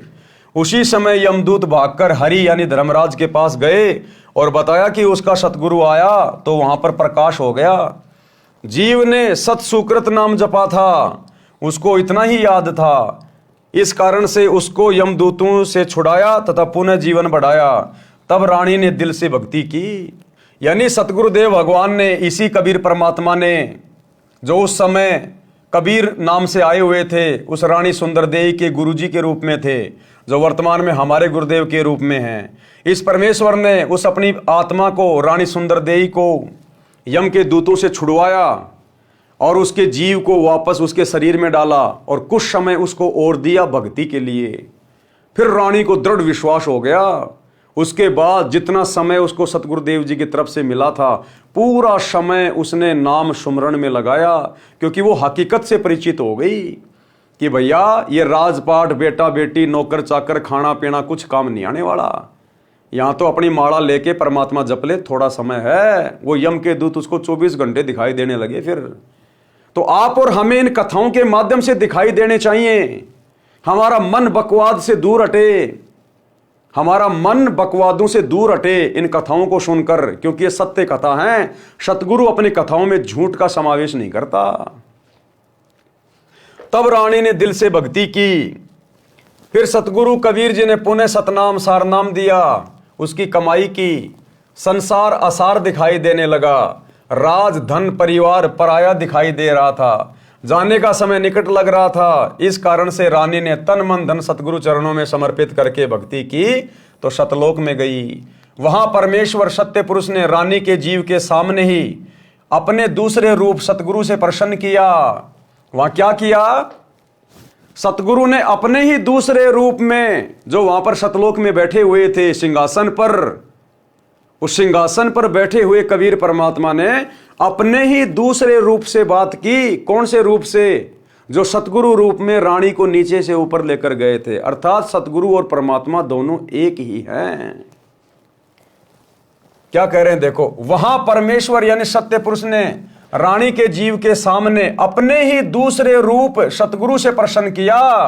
यानी गुरुदेव हमें विश्वास दिलाना चाह रहे हैं कि तुम्हारा गुरु स्वयं सत्य पुरुष है, अपने एक रूप में सतलोक के सिंहासन पे बैठा है, जो दूसरे सतगुरु रूप में तुम्हें यहां से लेने आया है, काल के जाल से छुड़ाने आया है। गुरु और गोविंद दो नहीं भाई, जब तक दो समझोगे दो जग में जाई। वहां परमेश्वर सत्य पुरुष ने रानी के जीव के सामने अपने ही दूसरे रूप सतगुरु से प्रसन्न किया कि हे कड़ीहार यानी तारणहार, मेरे जीव को यमदूतों ने कैसे रोक लिया? सतगुरु रूप में कबीर जी ने कहा कि हे परमेश्वर, इसने दीक्षा लेकर भक्ति नहीं की, दीक्षा लेकर भक्ति नहीं की, इस कारण से इसको यमदूतों ने घेर लिया था, मैंने छुड़वाया। परमेश्वर कबीर जी ने जीव से कहा कि आपने भक्ति क्यों नहीं की? सतलोक में कैसे आ गई? अब डांट मारी परमात्मा ने अपने दूसरे रूप में उस जीव को कि तूने भक्ति पूरी नहीं की, तू कैसे आ गई फिर तू सतलोक में? वो और ज्यादा डर गई कि भाई यहां तो भक्ति करनी पड़ेगी। सिर नीचा करके जीव ने कहा कि पहले मुझे विश्वास नहीं था, फिर यमदूतों की यातना देखकर मुझे आपकी याद आई, आपका ज्ञान सत्य लगा, आपको पुकारा, आपने मेरी रक्षा की, फिर मेरे को वापस जीवन दिया गया, तब मैंने दिलो जान से आपकी भक्ति की। पूर्ण दीक्षा प्राप्त करके आपकी ही कृपा से, गुरु जी के सहयोग से मैं यहां आपके चरणों में पहुंच पाई हूं। लेकिन हमने ये गलती नहीं करनी, हमने ये गलती नहीं करनी। यदि सतगुरु रामपाल जी खुद दूसरा रूप बनाकर अगर हमारी परीक्षा ले इस प्रकार की, तो हमने उस रानी के जीव की तरह ये गलती नहीं करनी। अपने गुरुजी के अलावा उस दूसरे रूप को महत्व नहीं देना, चाहे वो कितना ही चमके, कितना ही दमके, कितना ही सिंहासन पे बैठे। हमारे गुरुजी हमारे लिए परमात्मा है, परमेश्वर हैं। ऊपर स्पष्ट कर दिया कि रानी के जीव के सामने सतगुरु ने अपने दूसरे रूप में रानी से सवाल किया। तो यदि हमारी इस प्रकार की परीक्षा भी हो जाए, क्या कहते हैं गुरुदेव कि गुरु और गोविंद दोनों खड़े, किसके लागू पाए? बलिहारी गुरु अपना जिन गोविंद दियो बताए। और एक सत्संग में तो गुरुदेव ने स्पष्ट कर दिया कि जब तुम शरीर छोड़कर त्रिकुटी पे जाओगे तो वहां भी तुम्हारी परीक्षा होगी। वहां एक तरफ तो तुम्हारे गुरुजी खड़े हैं, सतगुरु रामपाल जी, और एक तरफ यदि वो कबीर भगवान भी आके खड़ा हो जाए, वैसे तो कोई दूसरा कबीर भगवान नहीं है कोई डाडी मूछ वाला कहीं भी, लेकिन हमारी परीक्षा लेने के लिए गुरुजी मान लीजिए दूसरा रूप बना ले डाडी मूछ वाला, तो कहते हैं एक तरफ तो त्रिकुटी पे तुम्हारे गुरुजी खड़े हैं और एक तरफ वो डाडी मूछ वाला आके खड़ा हो जाए, तो गुरुदेव ने कहा कि आपने केवल अपने गुरुजी के चरण छूने, अपने गुरुजी को आदर सत्कार देना है। उस नकली कबीर की तरफ यदि आपने देख भी लिया, झांक भी लिया, दंडवत करना बहुत दूर की बात है, उसी समय फेल हो जाओगे। तो ये छोटा सा सत्संग गुरुदेव का हमें यही समझाएगा कि गुरु स्वयं कबीर है। चाहे लाख कबीर आके खड़े हो जाओ हमारे गुरुजी के सामने, हमने अपने गुरुजी के अलावा उनको परमात्मा की दृष्टि से देखना भी नहीं है, दंडवत भी नहीं करना है, आदर सत्कार भी नहीं करना है। सुनिए, गुरु और गोविंद दोनों खड़े हैं, वहां मान लीजिए परमात्मा दोनों रूप बना के खड़ा हो जा, एक दास का रूप और दूसरा अपना ओरिजिनल रूप। तो कहते हैं वहां भी परीक्षा होगी, किसके लागू पाए। सबसे पहले कहते बलिहारी गुरु अपना, जिन गोविंदियों मिलाए। अपने गुरुजी के ही चरणों में गिरना, वहां पर परमात्मा की तरफ अगर झांक भी लिया उधर साथ होगी तो वो रिजेक्ट करेंगे आपको, यहां भी ऐसा ही होगा। अपने गुरुजी के ही चरणों में गिरना, वहां पर परमात्मा की तरफ अगर झांक भी लिया उधर साथ होगी तो वो रिजेक्ट करेंगे आपको, यहां भी ऐसा ही होगा। अपने गुरुजी के ही चरणों में गिरना, वहां पर परमात्मा की तरफ अगर झांक भी लिया उधर साथ होगी तो वो रिजेक्ट करेंगे आपको, यहां भी ऐसा ही होगा। तो वहां गुरुजी के ही चरणों में समर्पित होना है तो भगवान प्रसन्न। तो भाई और बहनों, बात समझ में आ रही होगी धीरे धीरे, तब हम कहीं जाकर भक्ति में सफलता प्राप्त करेंगे।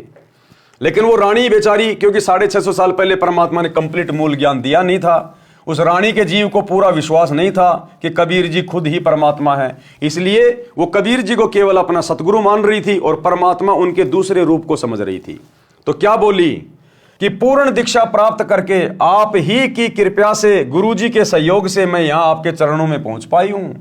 शतलोक में जाकर भगत अन्य भक्तों के पास भेज दिया जाता है, सुंदर अमर शरीर मिलता है, बहुत बड़ा आवास महल मिलता है, विमान आंगन में खड़ा है, सिद्धियां आदेश का इंतजार करती हैं, तुरंत विद्युत की तरह सक्रिय होती हैं, जैसे बिजली का बटन यानी स्विच दबाते ही बिजली से चलने वाला यंत्र तुरंत कार्य करने लगता है। ऐसे वहां पर वचन का बटन यानी स्विच है, जो मुख से निकाल देंगे, जो बात मन में सोच लेंगे तुरंत एक्टिव हो जाएगी। जो वस्तु चाहिए बोलिए, वस्तु पदार्थ आपके पास उपस्थित होगा। जैसे भोजन खाने की इच्छा होते ही आपके भोजनालय पर गतिविधि प्रारंभ हो जाएगी, थाली गिलास रखे जाएंगे, कुछ देर में खाने की इच्छा बनी तो सिद्धि से उठकर रसोई में रखे जाएंगे, 1 मिनट पश्चात इच्छा हुई तो भी उसी समय व्यवस्था हो जाएगी। घूमने की इच्छा हुई तो विमान में गतिविधि महसूस होगी, विमान के निकट जाते ही द्वार खुल जाएगा, विमान स्टार्ट हो जाएगा। जहां जिस द्वीप में जाने की इच्छा होगी, विचार करने पर विमान उसी ओर उड़ चलेगा। इच्छा करते ही ताजे ताजे फल पेड़ों से तोड़कर लाकर आपके समक्ष रख दिए जाएंगे। शतलोक की नकल ये काललोक है। इसी तरह स्त्री पुरुष परिवार हैं। शतलोक में 2 तरह से संतानों की उत्पत्ति होती है, शबद से तथा मैथुन से। ये हमारी परीक्षा है भाई और बहनों, शबद से तथा मैथुन से। मैथुन यानी शारीरिक संभोग करने से। ये हमारी परीक्षा के लिए गुरुदेव भगवान ने इस पुस्तक में लिखा है, जानबूझ के, कि मेरे बच्चों का दिमाग सही काम कर रहा है कि नहीं कर रहा है, या खाली बस पढ़े जा रहे हैं, थोड़ा बहुत बुद्धि विवेक का इस्तेमाल करते हैं कि नहीं करते हैं। ये जगत वाले भाई बहन नहीं समझ पाएंगे अभी इसको, मैथुन क्या है, शबद सृष्टि क्या है। ये आप और हम भक्तों की परीक्षा के लिए। तो शतलोक में जहां तक गुरुदेव भगवान ने बताया है और उनके अध्यात्म का यही निष्कर्ष निकलता है कि सतलोक में मैथुन सृष्टि नहीं है। अगर सतलोक में मैथुन सृष्टि होती तो काल को यहां भेजने की क्या जरूरत थी। सतलोक के जिस हिस्से में मैथुन सृष्टि होती है वहीं परमात्मा उसके विमान को उतार देते कि ले भाई ये गंदा कर्म तू यहां कर ले, यहां पहले से मैथुन सृष्टि चल रही है। तो एक सत्संग सुनिए जिसमें गुरुदेव ने स्पष्ट कर दिया कि सतलोक में मैथुन क्रिया से बच्चे पैदा नहीं होते, वहां पर मैथुन सृष्टि नहीं है, केवल शब्द से सृष्टि होती है। सुनिए छोटा सा सत्संग। तो सतपुरुष ने अपने कहते हैं 17 शब्द उच्चारण किए, वहां सतलोक की सृष्टि रची। एक तो जैसे पूरा 10 किले हों और फिर उसमें कंस्ट्रक्शन करनी न्यारी होती है, वो रचना की। एक शब्द से उन्होंने वहां के उस सतलोक के सब द्वीप रच दिए। एक द्वीप की इतना क्षेत्र है कि ये सारे ब्रह्मांड और उस एक द्वीप के कोण में रखे जा सकते हैं। इतना बड़ा विस्तार एक द्वीप का है। तो सबसे पहले बंदी छोड़ ने एक शब्द से वहां के सभी द्वीप रच दिए और फिर 16 शब्द उच्चारण किए। शब्द से सृष्टि होती है सतलोक में, ये मैथुन सृष्टि नहीं है। और फिर 16 शब्द उच्चारण किए। शब्द से सृष्टि होती है सतलोक में, ये मैथुन सृष्टि नहीं है। और फिर 16 शब्द उच्चारण किए। शब्द से सृष्टि होती है सतलोक में, ये मैथुन सृष्टि नहीं है। पहले शब्द से दीप लोक आदि रच दिए। दूसरे शब्द से फिर 16 शब्दों से 16 पुत्र वहां जिन्होंने वहां पर कंट्रोल करना है उस सारी सृष्टि के सतलोक की को, वो बनाए। तो भाई और बहनों, आपने सुन लिया कि सतलोक में मैथुन से सृष्टि नहीं है। और यहां गुरुदेव लिख रहे हैं कि सतलोक में शब्द से तथा मैथुन से सृष्टि होती है। इसका मतलब हमारी परीक्षा के लिए गुरुदेव भगवान ने जानबूझकर यह पॉइंट लिखा है। वह हंस पर निर्भर करता है। वचन से संतान उत्पत्ति वाला क्षेत्र सत्य पुरुष के सिंहासन के चारों ओर है। नर नारी से परिवार वाला क्षेत्र उसके बाद में है। वचन से संतान उत्पन्न करने वाले केवल नर ही उत्पन्न करते हैं। सतलोक में वृद्ध अवस्था नहीं है। नर नारी वाले क्षेत्र में लड़के तथा लड़कियां दोनों उत्पन्न करते हैं, विवाह करते हैं। केवल वचन से जो बच्चे उत्पन्न होते हैं वे काल लोक से मुक्त होकर गए जीव जन्म लेते हैं, फिर कभी नहीं मरते न वृद्ध होते हैं। जो सतलोक में मुक्त होकर जाते हैं उनको सर्वप्रथम सत्य पुरुष जी के दर्शन कराए जाते हैं। उस समय उसका वही स्वरूप रहता है जैसा पृथ्वी से आता है, परंतु वृद्ध नीचे से गया तो वहां सत्य पुरुष के सामने उसी अवस्था व स्वरूप में जाता है। उसका प्रकाश 16 सूर्यों के प्रकाश जितना हो जाता है। उसके पश्चात उसको उस स्थान पर भेज दिया जाता है जो सबसे भिन्न है। वहां जाते ही उसका स्वरूप तो वैसा ही रहता है, लेकिन उसके शरीर का प्रकाश 16 सूर्यों जितना हो जाता है।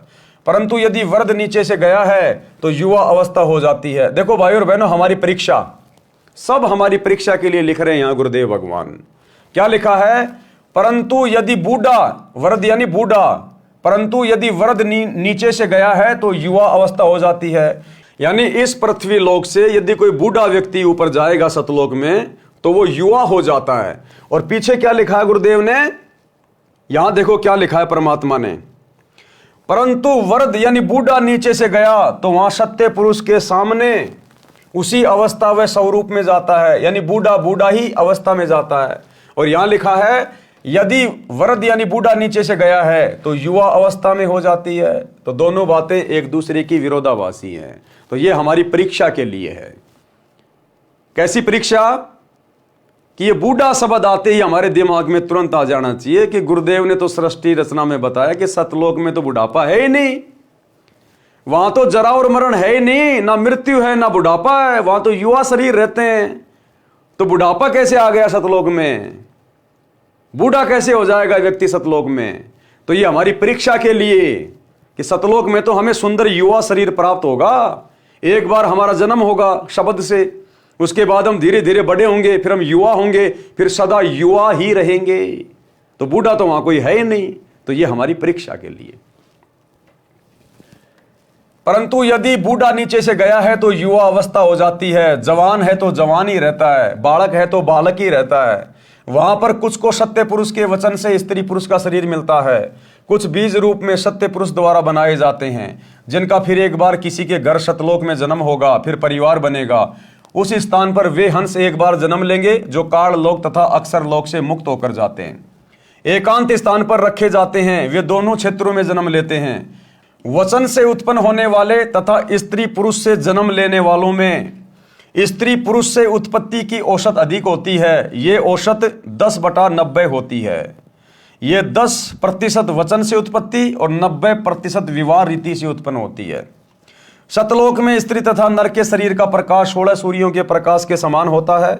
मिनी सतलोक मानसरोवर पहले है, वहां दोनों के शरीर का प्रकाश 4 सूर्यों के समान होता है। फिर आगे जाते हैं, जब परब्रह्म के लोक में बने अष्टकमल के पास पहुंचते हैं तो हंस तथा हंसनी यानी नर नारी के शरीर का प्रकाश 12 सूर्यों के प्रकाश के समान हो जाता है। फिर सतलोक में बनी भंवर गुफा में प्रत्येक व्यक्ति के शरीर का प्रकाश 16 सूर्यों के समान हो जाता है। प्रमाण कबीर सागर अध्याय मोहम्मद बोध पृष्ठ 20, 21 तथा 22 पर 10 मुकामी रेखता। 10 मुकामी रेखता। पृष्ठ 21 से कुछ अंश लिखता हूं। भया आनंद फंद सब छोड़िया, पहुंचा जहां सतलोक मेरा। हंसनी नारी रूप पुण्यात्माएं, हंस नर रूप पुण्यात्माएं। हंसनी हंस सब गाय बजाए के, साजी के कलश मोहे लेन आए। यानी धर्मदास जी कह रहे हैं कि जब मुझे कबीर परमात्मा मेरे सतगुरु सतलोक में लेकर गए तो वहां पर सतलोक के हंस और हंसनी गाजे बाजे के साथ मेरा स्वागत करके अपने साथ ले जाने लगे। हंसनी हंस सब गाय बजाए के, साज के कलश मोहे लेन आए। युगन युगन के बिछुड़े मिले तुम, आए के प्रेम करी अंग से अंग लगाए। पुरुष दरस जब दीन्या हंस को, तपत बहु जन्म की तब नशाए। पलट कर रूप जब एक सा कीन्या, मानो तब भानु षोडश उगाए। पहुप के दीप भोजन करे, शब्द की दे सब हंस पाई। पुष्प का सेहरा हंस और हंसनी, सच्चिदानंद सिर छत्र छाए।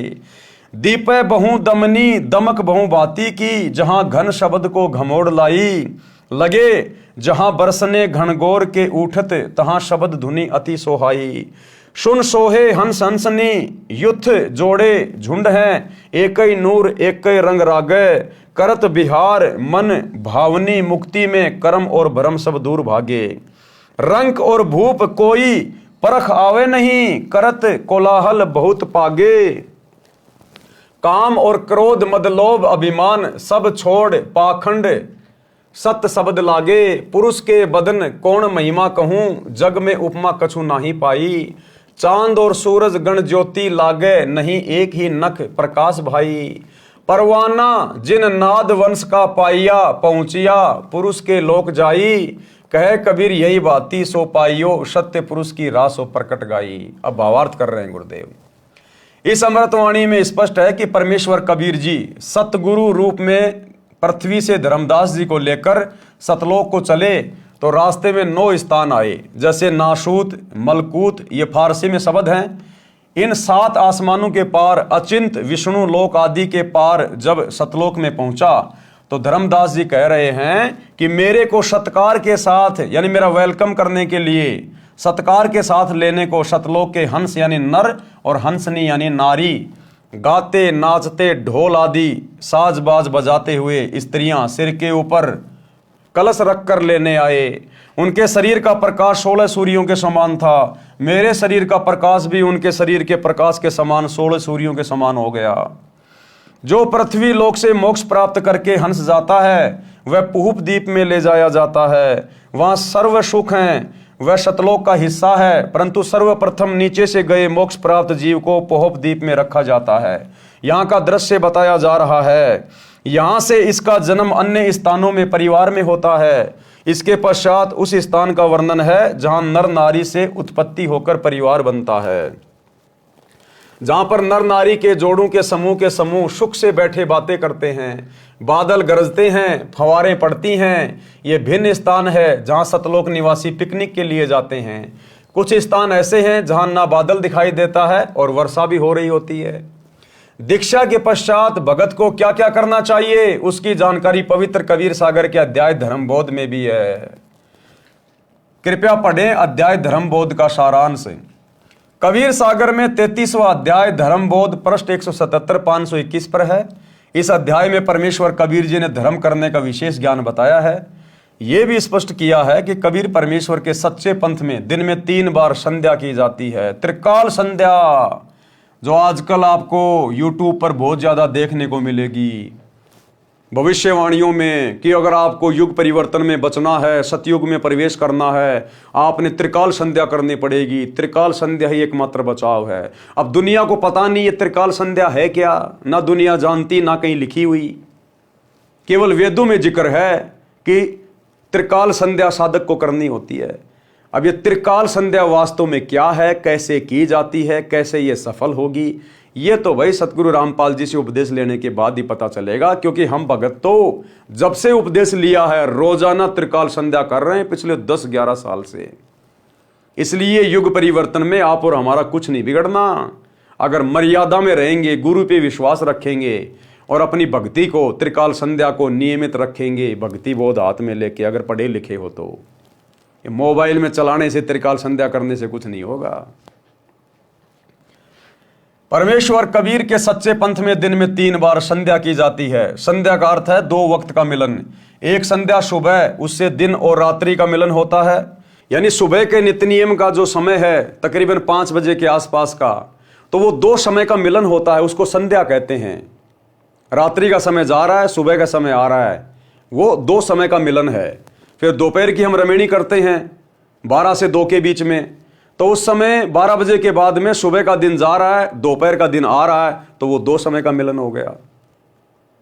फिर रात्रि में संध्या आरती, शाम के समय जैसे सूर्य अस्त होता है तो दिन का समय जा रहा है, रात्रि का समय आ रहा है, तो वो तीसरे नंबर की संध्या हो गई, यानी 2 समय का मिलन हो गया। इसको कहते हैं त्रिकाल संध्या। एक संध्या सुबह, उससे दिन और रात्रि का मिलन होता है, रात्रि विदा होती है, दिन का शुभारंभ होता है। दूसरी संध्या दिन के 12 बजे होती है, उस समय चढ़ते दिन का दोपहर पूरा होता है, ढलते दिन की शुरुआत होती है, ये दिन की संध्या है। तीसरी संध्या शाम के समय होती है, उस समय दिन और रात्रि का मिलन होता है। वैसे आम जन शाम को संध्या कहते हैं। संध्या का अर्थ परमात्मा की स्तुति करना भी होता है। वेदों में प्रमाण है कि जो जगत का तारणहार होगा, क्या कह रहे हैं भाई और बहनों, ध्यान से सुनना। वेदों में कहते हैं कि जो जगत का तारणहार होगा, वेदों में प्रमाण है कि जो जगत का तारणहार होगा। और वर्तमान में जगत का तारणहार करने के लिए कौन आए हैं? जगत के मुक्तिदाता, जगत के तारणहार कौन है? सतगुरु रामपाल जी। जो जगत का तारणहार होगा वह 3 बार की संध्या करता तथा करवाता है।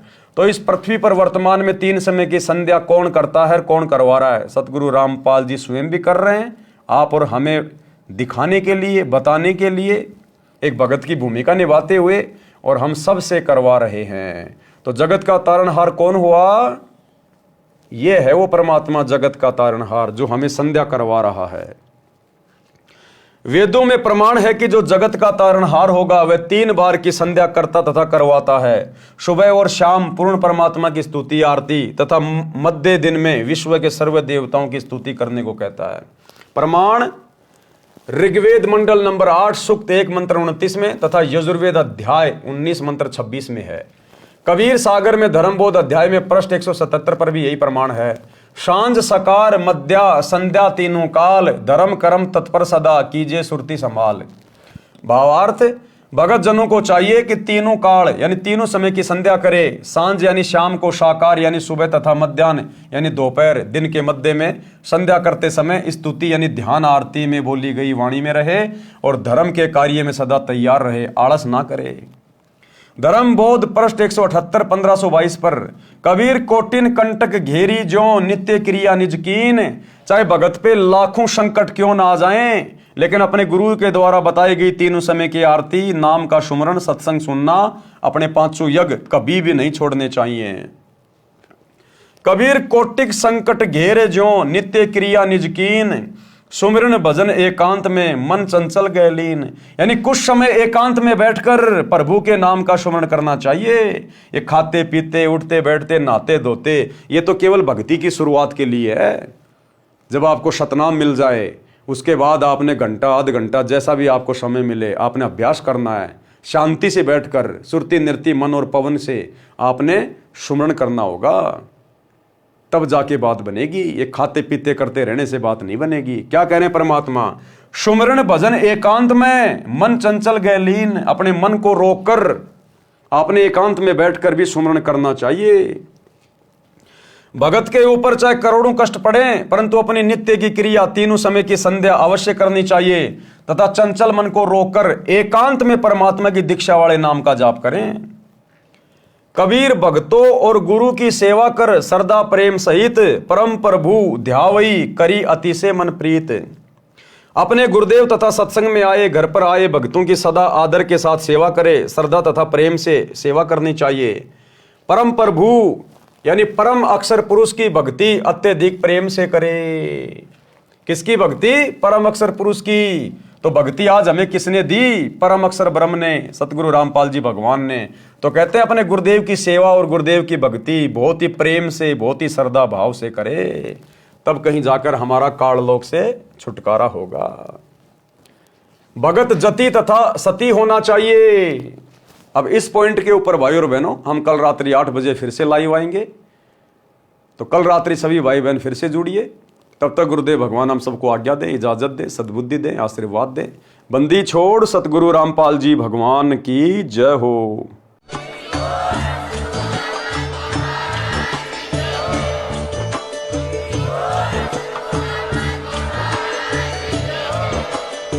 भाई जो गुरु बचन पे डट गे, कट गे फंद 84 के, कट गे फंद 84 के, कट गे फंद 84 के। भाई जो गुरु बचन पे डट गे, कट गे फंद 84 के।